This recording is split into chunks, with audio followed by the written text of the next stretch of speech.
Welcome back. A big event for Canadian investors and Canadian homeowners and Canadian watchers of this economy is the Bank of Canada announcement on Wednesday. The bank is widely expected now to cut its benchmark interest rate for a second consecutive time, taking it down by 25 basis points to 4.5%. Let's talk to an expert on this, Derek Holt, Vice President and Head of Capital Economics with Bank of Nova Scotia. Derek, thanks a lot. You've been calling for this for a while. The market sees it happening. Why do you think the Bank of Canada will make this decision on Wednesday?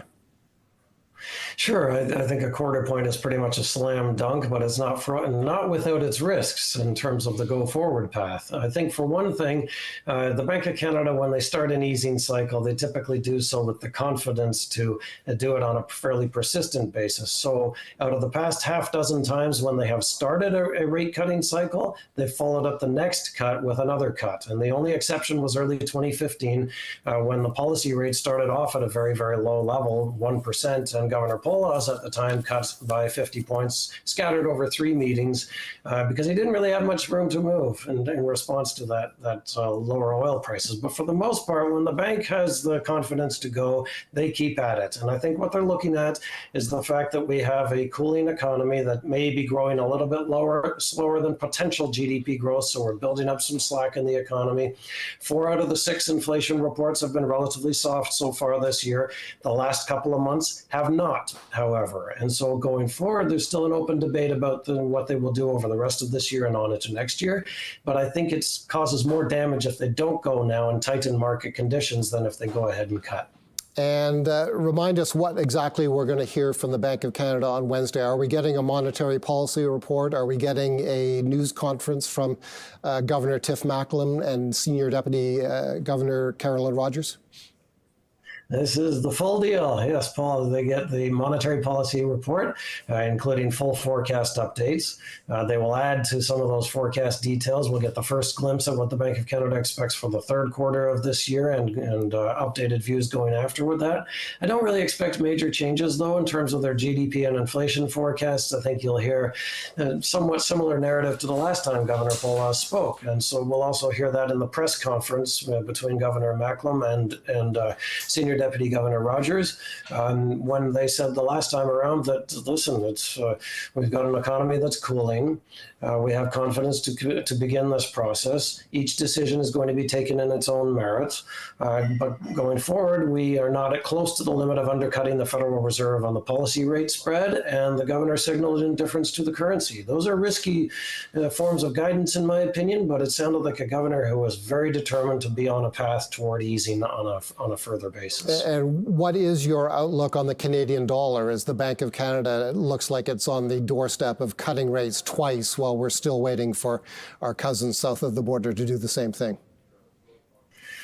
We are ever the optimists on the Canadian dollar. We still expect it to begin to appreciate as we go off into next year, but I think it's going to need the Federal Reserve to start going along the cutting path itself in order to have greater confidence in our rate cut calls and our currency calls going forward. And so if the Federal Reserve does not cut, as we anticipate at the September and December meetings of this year, then it could put into jeopardy some of the Bank of Canada's easing path going forward. I don't believe that we're not even close to the limit of undercutting the Federal Reserve. And I still believe that Canadian inflation risk is higher on a full cycle go forward basis than it is in the United States. So there's a lot of uncertainty around these forecasts, but I don't think we should look to the Canadian dollar appreciating to a market degree in the near term. It's more next year's bet. Okay, you've had quite a bit to say recently on something that we don't hear a lot about anymore because we're all fixed on interest rates, and that's quantitative tightening at the Bank of Canada. And you'll remind our viewers that as the Bank of Canada eases on interest rates, it is still tightening quantitatively, and that's either repurchasing bonds or allowing existing bonds to mature and run off. Talk to us about that. Sure. So I expect their quantitative tightening program to be on autopilot at this meeting. I don't think that the Bank of Canada will seriously entertain changing that for quite some time yet. For starters, they don't like to shock markets on their bond purchase program. They would tend to set up a change with a speech probably in advance. That's been their playbook all along. And so I'd be very surprised if they tweaked anything this week. And secondly, I think they're not even close to the guideposts that they have set out in terms of when they will be comfortable cutting back on the pace at which they are getting out of all their prior bond purchase programs and allowing those bonds to simply fall off the balance sheet now as they mature.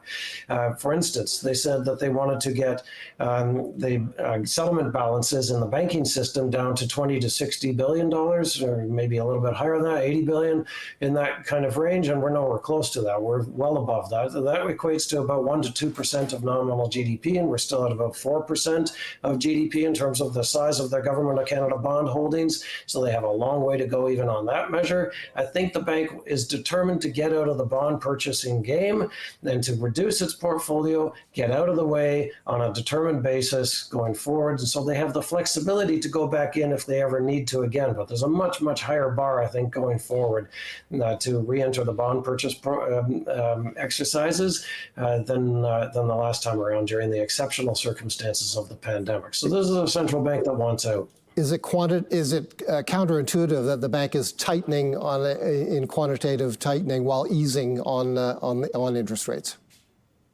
At some point it could be, but I don't think we're at that point just yet. I think the policy rate is the main tool in terms of what they wish to emphasize, and from a monetary policy standpoint, it's the most powerful tool that they have in order to achieve their 2% inflation goal going forward in a medium-term horizon. And I think they have some runway to go before they start to get into any conflict with respect to what they're doing on the policy rate versus what they're doing in the bond market.